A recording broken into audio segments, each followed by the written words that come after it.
கிறிஸ்துவுக்குள் அருமையானவர்களே, ஆண்டவராகிய இயேசு கிறிஸ்துவின் இனிய நாமத்தில் உங்களை வாழ்த்துகிறேன். இன்றைக்கும் ஏன் 12 கூடைகள் என்ற தலைப்பில் நாம் தியானிக்க போகின்றோம். கர்த்தர் பசியோடு இருந்த மக்களுக்கு அற்புதமான உணவை கொடுத்தார். 5 அப்பங்களையும் 2 மீன்களையும் எடுத்து ஆசீர்வதித்த போது 5000 பேரும் உணவு அருந்தினார்கள். அதுவும் எந்த அளவுக்கு ஆண்டவர் அவர்களுக்கு கொடுத்தார் தெரியுமா?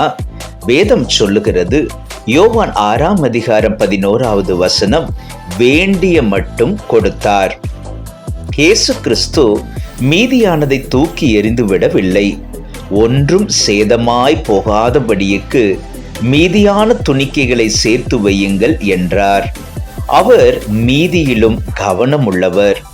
அப்படி அவர்கள் மீதியானவைகளை சேர்த்த போது 12 கூடைகள் நிறைய நிரப்பினார்கள். அது 10 கூடையாக இருந்திருக்கலாம், அல்லது 15 கூடையாக இருந்திருக்கலாம். ஆனால் சரியாக 12 கூடைகள் என்று அங்கே எழுதப்பட்டிருக்கிறது. ஏன் 12 கூடைகள்? சீசர்களின் எண்ணிக்கையே இதற்கு காரணம்.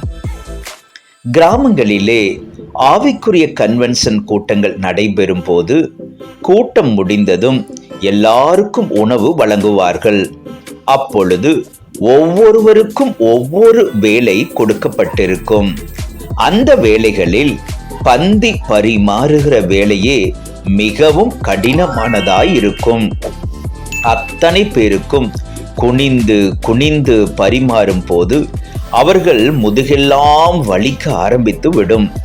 2-3 பந்தி பரிமாறிவிட்டு பல மணி நேரங்கள் முதுகு வலியினால் கஷ்டப்படுவார்கள். அன்றைக்கு இயேசு 5 அப்பத்தையும் 2 மீனையும் 5000 பேருக்கு போஷித்த போது பந்தி பரிமாறினது சீசர்கள்தான். வேதம் சொல்லுகிறது, யோவான் 6ஆம் அதிகாரம் 11வது வசனத்தில், இயேசு அந்த அப்பங்களை எடுத்து ஸ்தோத்திரம் பண்ணி சீசர்களிடத்தில் கொடுத்தார்.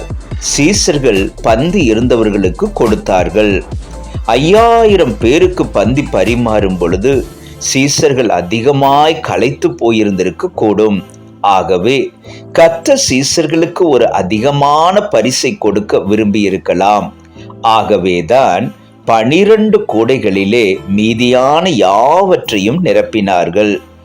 ஆளுக்கு ஒரு கூடையை எடுத்து தங்கள் வீடுகளுக்கு கொண்டு போய் சொந்தக்காரர்கள் இனத்தவர்களுக்கெல்லாம் பரிமாறி இயேசு செய்த அற்புதங்களை எல்லாம் வர்ணித்து கூறியிருந்திருப்பார்கள். அவருக்கு ஊழியம் செய்தவர்களுக்கு அதிகப்படியான ஆசீர்வாதங்கள் உண்டு. ஆம், எனக்கு அருமையானவர்களே, ஏன் 12 கூடை நிறைய ஆசீர்வாதங்கள் அவர்களுக்கு கிடைத்தது? கர்த்தருக்கு ஊழியம் செய்தவர்களுக்கு, ஆண்டவருக்கென்று அர்ப்பணிக்கப்பட்டவர்களுக்கு, அவருக்காக கிரியை செய்தவர்களுக்கு பலன் உண்டு. கர்த்தர் தாமே உங்களையும் உங்கள் குடும்பங்களையும் ஆசீர்வதிப்பாராக. God bless you.